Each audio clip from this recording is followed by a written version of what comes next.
Good afternoon, everybody. I welcome you all to the final and the valedictory session of our seminar. Uh, the valedictory session is chaired by Dr. Preeta Nilesh, Madam. It is my honor to formally introduce her. Professor Dr. Preeta Nilesh is the Vice Principal and Dean, Faculty of Humanities and Social Sciences, and the Head of Department History at Vasai College, Mumbai. She has been awarded her PhD for her study on law and social change in the 19th century Bombay.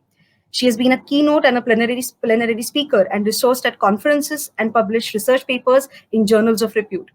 She has co-edited Revisiting World War I, Sanitary Insights in August 2015. She also has a book on the first English medium school for girls in the Bombay Presidency, the Alexandra Girls Educational Institutions. Her areas of interest include women's engagement with law, education, and civil society. She's also keenly interested in cultural studies, festivals, food, fountains, food, restaurants, fashion, and international relations. Professor Preeta has completed a number of postdoctoral research projects funded by the University of Mumbai, UGC, the Asiatic Society of Mumbai, and also has been a recipient of the Ababai Wadia Postdoctoral Research Fellowship. She was invited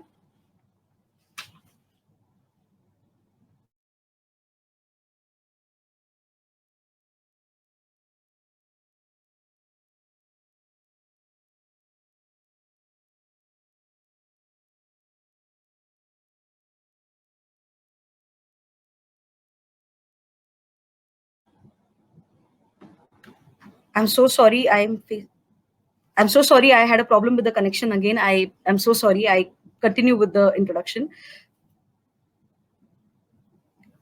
She was invited by the United States Department of State to participate in the 4-week international visitor program in May 2019, during the course of which she interacted with various members of the US Senate.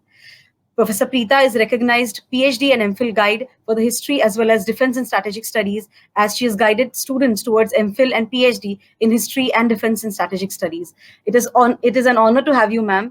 I welcome you for the valedictory session. Over to you. Thank you. I'm sure I'm audible. Please tell me if I'm not.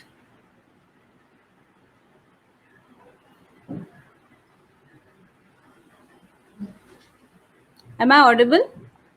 Ma'am, you're audible and honored to have you. Welcome to the valedictory session. Thank you. Director, Maritime History Society, Commodore Odakal Johnson, members of the Maritime History Society, my illustrious students at the MHS, paper presenters, panelists, and fellow academicians. Good afternoon to all of you.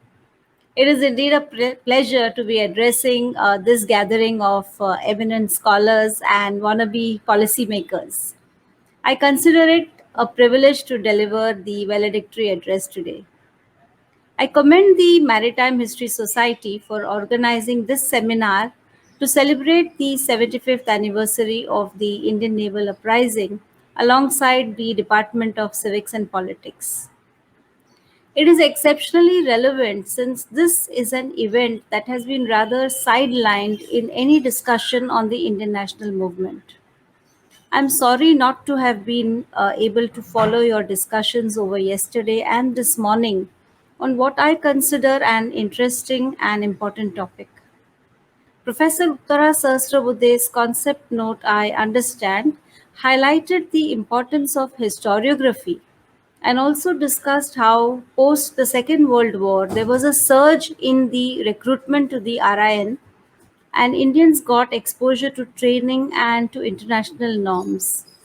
She also contextualized the naval uprising as part of the nationalist movement. I also understand that the papers presented at this seminar ranged from contextualizing Indian and British accounts on the naval mutiny to media coverage of the uprising, the declining control of the British over the brightest jewel in her crown, the changes in the naval dockyard post the Second World War, and the infrastructure and facilities provided to the ratings, which were important triggers. Papers that shed light on the secular front maintained during the mutiny, the influence of Netaji, were also presented in the paper presentation sessions. I also understand that the panel brought best discussions to the forefront. Conversations on the book Timeless Wake was a journey back into memory lane for Commodore Johnson, while thematic sessions and special sessions with experts deliberated on generic and specifics of the uprising. What caught my attention was the pertinent attempt of the academic seminar to commemorate, investigate, and reimagine an event that was all about the end of the British Indian Empire.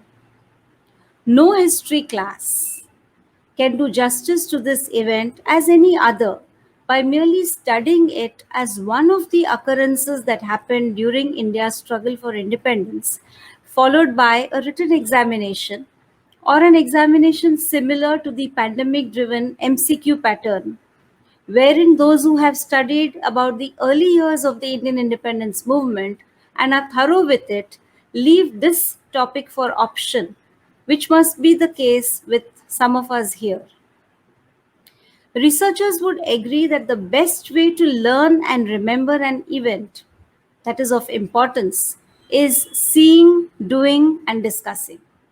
While seeing and doing an event that is in the past is not possible for us, discussing the event is what will help us connect the past with the present and the future. That will allow us to remember. Projects, seminars, and conferences in memory of such events will help us to reconnect and reimagine history. This is commemoration, and it helps to place a mental bookmark to recognize such events of importance, value, and merit. I'm certain that the organizers, with the help of pictures, videos, and memorabilia, have done their bit too. The Royal Indian Naval Revolt continues to remain a legend today. It happened at a time when the patriotic fervor was at a fever pitch. It happened post some violent upsurges following the INA trials and at a time when the political climate was one of apprehension and excitement. Such an event needs to be studied again and again. Hence the need for reinvestigation. It is the appropriation of new source material hitherto unutilized, alternate explanations and interpretations of past events that often make the study of the past significant. Evaluation of the significance of events, people involved, and order of incidents is ever challenging. Reinvestigation leads to bring into light new explanations and provokes new inquiries. This, I am positive, has happened since yesterday. Personal experiences of participants who are alive or who have maintained diaries brings a different sensitivity to the understanding of the event. Reinvestigation also leads to focus on symbols of remembrance, personalities involved, and it is in fact an altogether new journey in the understanding of an event at its local, regional, national, and its international impact. When the British officers sneered, "Beggars cannot be choosers," following a demand for decent food, the ratings walked out of the mess hall in protest. But what happened was much more than just a food riot. S. Natarajan offered his column of the Free Press Journal to the ratings. What prompted him? Why did Horniman direct the ratings to Natarajan? Rumors that the British were going to starve the ratings into surrender brought civilians to the gateway with food. Eateries across offered food for free. Is this the spirit of Bombay that we continue to see in the time of crisis? Bombay as in Mumbai. The Mulund camp, where hundreds of ratings were imprisoned for months, the naval satyagrahis who sang inspirational songs, the first written accounts published by the People's Publishing House will also be very, very interesting investigations. Philosopher and historian R.G. Collingwood developed and elaborated a theory and approach to reconstructing knowledge about the past that relies on historical imagination. This entails the use of a constructivist approach which can be used as methodology for developing strategies that recognize the importance of human imagination in the process of learning about an event. Reimagining basically means that every event has an outside or observable and an inside that can be described in terms of thought. So, the thoughts of the people involved in the naval mutiny, their motivations to act, the leaders who ordered the movement, the thoughts of the mutineers, this needs the use of imagination for reconstruction. It is not about the unreal, but construction of ideas, pictures, and concepts related to what happened and what was thought. Reimagining is localized in a time and space that has actually existed and related to evidence. So, reimagining is not about fiction or fantasy. Reimagination always uses sources as evidence because this could be the testimony, relics, remains, anything that helps us to imagine what happened.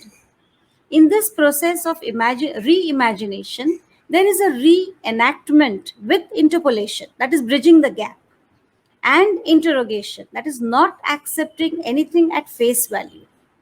So, asking probing questions, corroboration of statements, questioning biases, in fact, getting into the heads of those who created the documents of the past, rethinking their thoughts, using sources as evidence to shape what is imagined, helps in the process of reimagination. Questions to guide the inquiry, locating local sources, using oral history also helps in reimagination.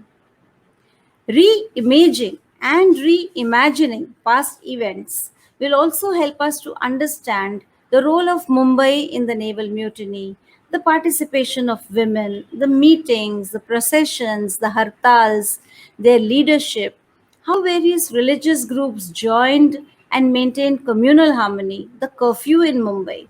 These would become micro studies associated with the naval mutiny. Subaltern perspectives, as I was listening to the last bit, will definitely add to the richness of works. The art installation of the naval uprising at the museum is a very creative experience that comes from reimagination. It is a collaborative work of an artist, a cultural theorist, and a sound artist. I'm sure there has been a reference to this too in the last 1.5 days. Can this mutiny ever be a blueprint for any future uprising in the Navy? Go ahead and imagine that too. I'm sure the participants at this seminar have understood the importance of a commemorative experience as this. There must, however, be young and curious minds in this gathering who continue to wonder how many years must such events be celebrated? Who benefits by such commemorations? It would be interesting to understand what papers lie in the British archives on the naval mutiny. How was the naval mutiny viewed in the world of the Cold War? What is the literature on the uprising in the archives and libraries in Russia and America? How was the naval mutiny viewed by the communist parties world over, political parties world over? Today, as we conclude this seminar on the naval mutiny of 1946, we become part of a historical process that was a movement within the Indian independence movement. This seminar aimed at gathering around the table the most knowledgeable experts on the subject and sharing of knowledge to enhance common understandings, which I am positive it did. The various sessions in the last 1.5 days has surely enriched our understanding of the naval mutiny and will pave the way for more enlightened discussions and writings in different and varied topics related to the main subject area in the future. I thank the organizers, especially Commodore Johnson, for considering me important enough to be present and present this valedictory address. I also thank Ms. Siba, Ms. Aishwarya, Mr. Matthew, Mr. Adarsh, Ms. Krishna, yet again for all the follow up and the technical assistance for today. Thank you very much. Have a good day.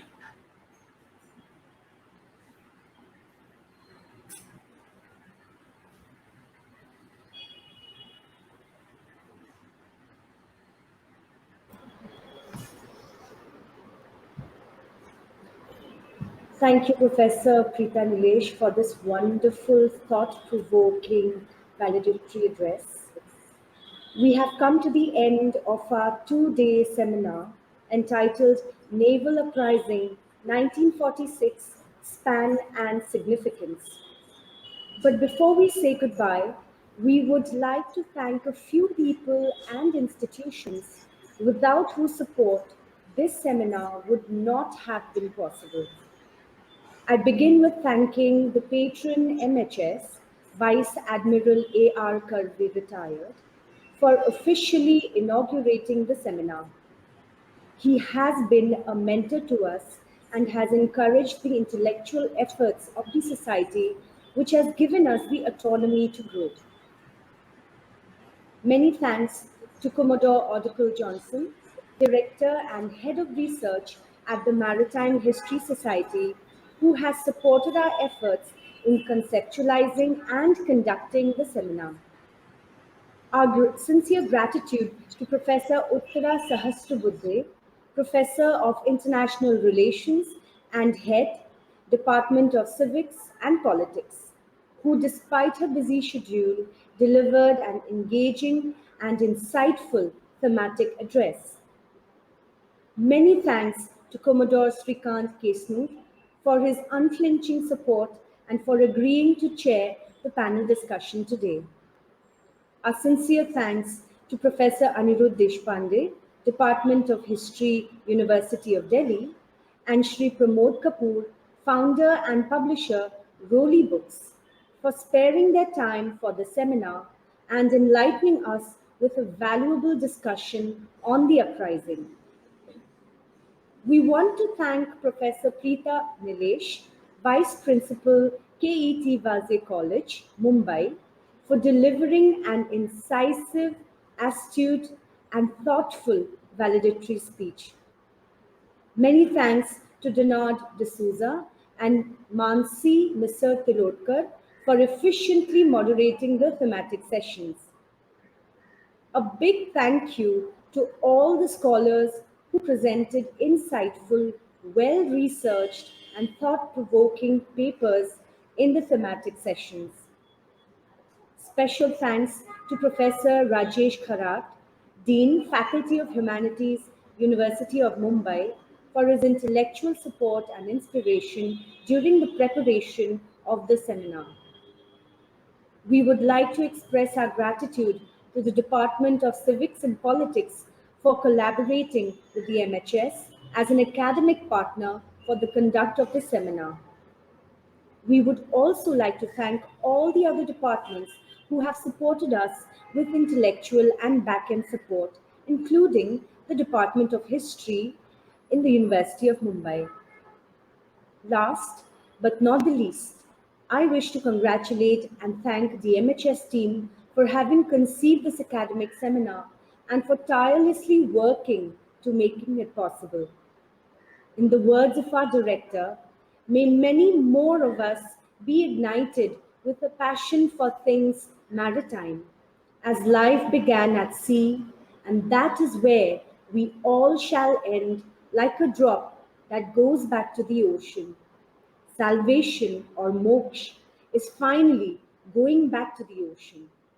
Many thanks to all for being here.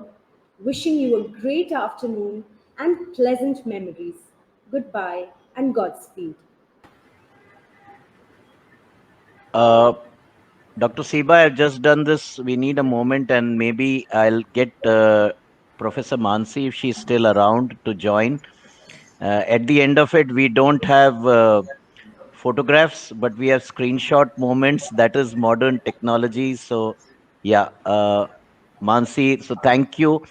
Dr. Siva has done the vote of thanks. And so this is just to allow my backend team to take the screenshots.